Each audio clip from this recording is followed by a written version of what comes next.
Audio Jungle.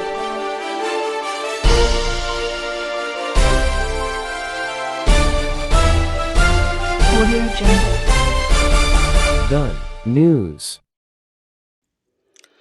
नाज़रीन, कंबर मां रिपोर्ट शामिल कयूं था त सिहत खाते ज़िले कंबर शदात कोट पारां सिहत जे आलमी ॾियारे जे हवाले सां सिहत ऐं तंदुरुस्ती हिकु वॾी नेमत आहे जे उनवान सां सेमिनार कोठायो वियो, जंहिंमें ज़िलई सिहत ऑफिसर डॉक्टर कुर्बान Ali Maksi, doctor Syed Habib Shah Bukhari, doctor Razia जरवार, doctor करीम बख्श भुट्टो, इकबाल शेख, असद जतोई समेत सरसो ऐं सिहत खाते जे अमलदारनि सहाफ़िन वॾे अंग में शिरकत कई, जॾहिं त सिहतमंद मुआशरे जे क़याम लाइ रैली पिणु कढी वई।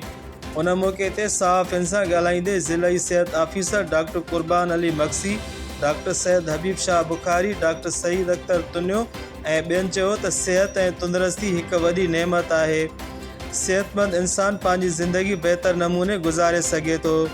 असांखे पंहिंजे सिहत जी हिफ़ाज़त करणु घुरिजे। सिहत खे नुक़सान ॾींदड़ शयूं न वापरणु घुरिजनि। असां सभिनी खे गॾिजी सिहत जे सुधारे लाइ जागरता पैदा करणु घुरिजे ऐं सिहतमंद मुआशरे जे क़याम लाइ गॾिजी कमु करणु घुरिजे। वर्ल्ड हेल्थ डे 1950 में 7 अप्रैल ते मल्हायो।